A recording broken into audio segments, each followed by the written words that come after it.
दोस्तों कुछ दिनों पहले हमारे पास एक पेशेंट आए थे जिन्हें इस तरीके के उनके ओरल कैविटी मुंह के अंदर इस तरीके के फीचर्स दिखाई दिए। काफ़ी ज़्यादा सफ़ेद प्लाक पैचेस उनके गालों के ऊपर देखे गए, दोनों साइड के गालों के ऊपर देखे गए। कॉर्नर के ऊपर, कॉर्नर ऑफ माउथ जो है उसके ऊपर काफ़ी ज़्यादा ये है। और तालू का जो रीजन है जहाँ पे इस तरीके की थीन थीन जो छोटे छोटे के डॉट्स है वो देखे गए। तो बेसिकली अगर हम इसका क्लिनिकल पिक्चर देखते हैं तो ये इसका अलग अलग डिफरेंशियल डायग्नोसिस हो सकता है।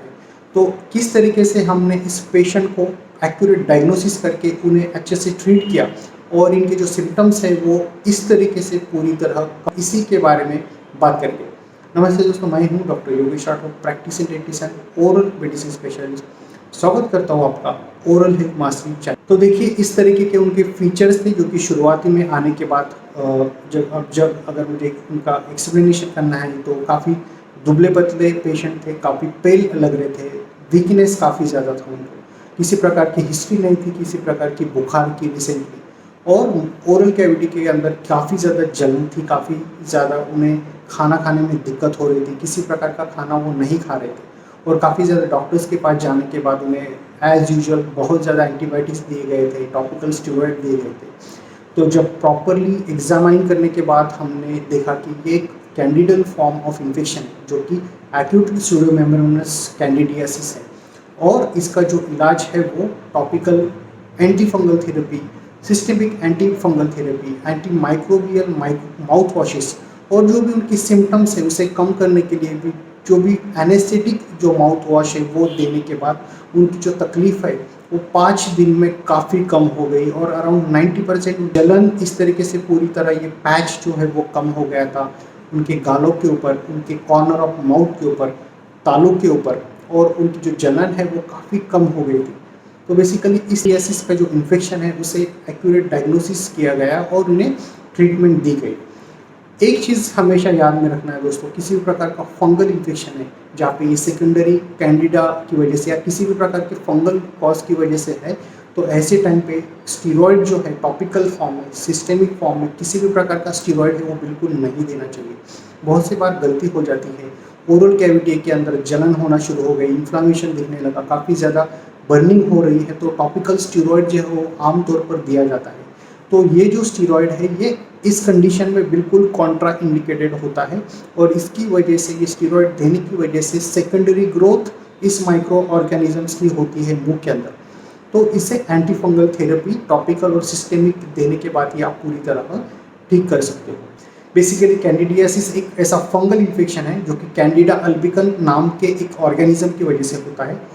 इसके दूसरे भी सब टाइप्स होते हैं, लेकिन जब हमारे बॉडी के अंदर, मुंह के अंदर हमारी इम्यूनिटी कॉम्प्रोमाइज़ हो जाती है तो ये जो नेचुरल जो ऑर्गेनिजम्स है, जिसे हम कहेंगे कि नेचुरल इनहेबिटेंट्स रहते हैं हमारे बॉडी के ऊपर, उनकी ग्रोथ होना शुरू हो जाती है और इस तरीके से ये बीमारी में ये तकलीफ ये बदल जाता है। तो बेसिकली कैंडिडियासिस एक बीमार पेशेंट की ही लगी हुई दूसरी बीमारी है जहाँ पर आपकी इम्यूनिटी अगर कॉम्प्रोमाइज है, अगर आपके बॉडी के अंदर की जो फाइट करने की जो क्षमता है, रोग प्रतिकारक शक्ति है, अगर वो कम हो गई है तो सेकेंडरी जो ग्रोथ है, अपॉर्चुनिस्टिक ग्रोथ जो है वो इस पर तरीके की जो फंगल इन्फेक्शन के स्वरूप में मुंह के अंदर हो सकती है। तो बेसिकली कैंडिडियासिस जो है वो मुंह के अंदर हो सकता है, गले के अंदर हो सकता है, म्यूकस मेम्ब्रेन में होता है, जेनाइटल ऑर्गन्स के ऊपर भी हो सकता है।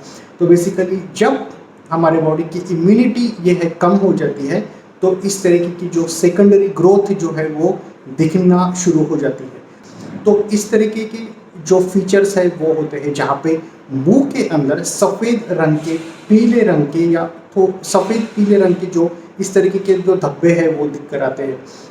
एक कपास जैसा जो फील है वो मुंह के अंदर हमें महसूस होता है।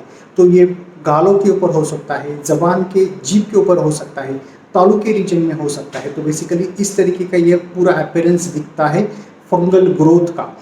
अब इसे स्क्रैप करके अगर हम बाजू निकाल देते हैं तो नीचे में ब्लीडिंग पॉइंट्स कुछ दिख सकते हैं जहाँ पे रेड ऐसे डॉट डॉट डॉट डॉट दिख सकते हैं या फिर एक वहाँ से खून भी निकल सकता है। तो ये होता है कैंडिडियासिस।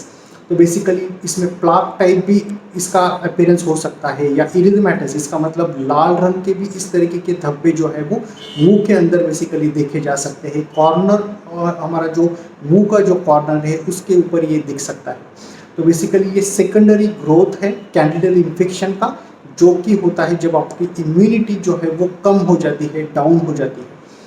तो इस तरीके का ये इरिथमेटस फॉर्म दिख सकता है, ये स्यूडोमेम्ब्रेनस या प्लाक जैसा जो फॉर्म है वो दिख सकता है। ये इसका जो अपीयरेंस है अब हमारे कॉर्नर ऑफ माउथ के ऊपर भी हो सकता है। तो बेसिकली कौन कौन से पेशेंट में ये होता है?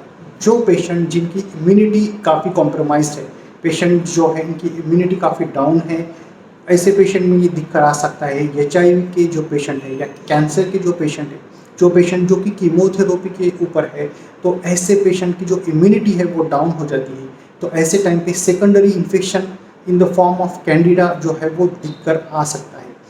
अनकंट्रोल डायबिटीज़ है या किसी प्रकार की बीमारी है जहाँ पे हमारा ऑर्गन डैमेज हो चुका है, तो ऐसे टाइम पे ये जो बीमारी है वो मुंह के अंदर दिक्कत आ सकती है। झेरोस्टोमिया है जहाँ पे मुंह के अंदर किसी प्रकार का सलाइवा नहीं है, ड्राई माउथ है, काफ़ी ज़्यादा हम कहते हैं कि किसी प्रकार का सलाइवा मुंह के अंदर नहीं है, तो ये भी कारण होता है ओरल कैंडिडियासिस का। दूसरे कारण में हम देखेंगे, अगर आप कृत्रिम दांत बना के आपने बिठाए हुए हैं, डेंचर आपने लगाया है, डेंचर को आप साफ नहीं रखते हो, तो डेंचर की वजह से भी इस तरीके का ये कैंडिडल इन्फेक्शन हो सकता है, जो कि डेंचर स्टोमाटाइटिस के नाम में से जाना जाता है। तो बेसिकली आपका जो डेंचर है वो एक जगह हो जाती है जहाँ पे वो माइक्रो ऑर्गेनिज्म जो है वहाँ पे उसकी ग्रोथ होना शुरू हो जाती है। तो ये पूरे कारण हो सकते हैं। एंटीबायोटिक्स अगर आप बहुत ज़्यादा मात्रा में ले रहे हो, तो एंटीबायोटिक्स की वजह से भी अपने बॉडी का जो नेचुरल ऑर्गेनिजम्स है जो कि हमें प्रोटेक्ट करते हैं, बचाते हैं किसी भी इन्फेक्शन के, उनकी अगर संख्या कम हो गई ही मल्टीपल या मल्टी स्पेक्ट्रम या ब्रॉड स्पेक्ट्रम एंटीबायोटिक्स की वजह से, तो ऐसे टाइम पे सेकेंडरी ग्रोथ इस तरीके की कैंडिडियासिस की हो सकती है। जो पेशेंट जिन्हें अस्थमा है और वो स्टीरॉयड इनहेलर ले रहे हैं, तो बहुत सी बार क्लासिकली उनके थ्रोट के रीजन में, बैक रीजन में इस तरीके का जो ग्रोथ है, कैंडिडल इन्फेक्शन की ग्रोथ है, वो दिक्कत आती है। तो इस तरीके के ये पेशेंट हमारे पास आए थे, जिन्हें हमें शुरुआत में ये पूरे साइन और सिम्टम देखने के बाद, उनका क्लिनिकल एग्जामिनेशन लेने के बाद और कुछ ब्लड एग्जामिनेशन के करने के बाद हमें फाइनल डायग्नोसिस के ऊपर हम आए कि ये कैंडिडल इन्फेक्शन है। और फिर इनको हमने जब टॉपिकल एंटीफंगल और उसके साथ सिस्टेमिक एंटीफंगल कुछ दवाई देने के बाद, एंटी माइक्रोबियल माउथ वॉश देने के बाद, इस तरीके की ये जो ग्रोथ है ये पूरी तरह कम हो गई और पेशेंट को 90% इम्प्रूवमेंट थी, उनकी जो जलन थी वो काफ़ी ज़्यादा कम हो चुकी थी। तो इस तरीके का ये एंटी फंगल थेरेपी से ये जो ट्रीटमेंट लेने के बाद उनकी जो भी तकलीफ़ है वो काफ़ी कम हो गई। तो इसमें समझना एक है कि कैंडिडल इन्फेक्शन में आप टॉपिकल स्टीरॉयड नहीं दे सकते हो, इसका प्रॉपर डायग्नोसिस करना ज़रूरी होता है, इसका कारण पहचानना ज़रूरी जो है होता है। अगर अंडरलाइन कंडीशन है तो उसे ट्रीट करना बहुत ज़्यादा ज़रूरी है, अदरवाइज़ वहाँ पे चांसेस है कि वहाँ पे सेकेंडरी इन्फेक्शन हो सकता है।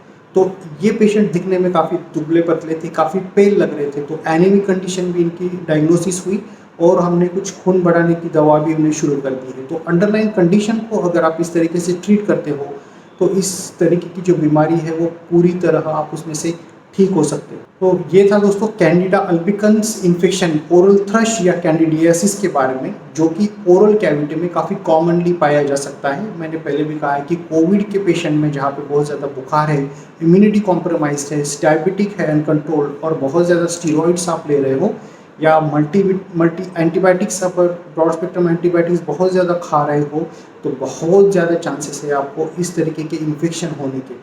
तो इसके लिए आपको ओरल मेडिसिन स्पेशलिस्ट के पास सही तरीके से जाकर उसका निदान डायग्नोसिस करके उसका प्रॉपर ट्रीटमेंट लेकर आप पूरी तरह ठीक हो सकते हो। इससे बिल्कुल डरना नहीं है, ये कैंसर नहीं है, ये एक सिंपल सा फंगल इन्फेक्शन है, वाइट फंगस का इन्फेक्शन है जो मुंह के अंदर बढ़ सकता है अगर आपकी इम्यूनिटी कॉम्प्रोमाइज्ड है। और जो भी कंडीशंस मैंने जिसके बारे में बात की, अगर ये पूरी किसी भी कंडीशन के थ्रू आप जा रहे हो तो ये सेकेंडरी इन्फेक्शन हो सकता है। मैं आशा करता हूँ आपको ये वीडियो समझ में आया। मिलूंगा आपसे अगले वीडियो में, तब तक के लिए शुक्रिया।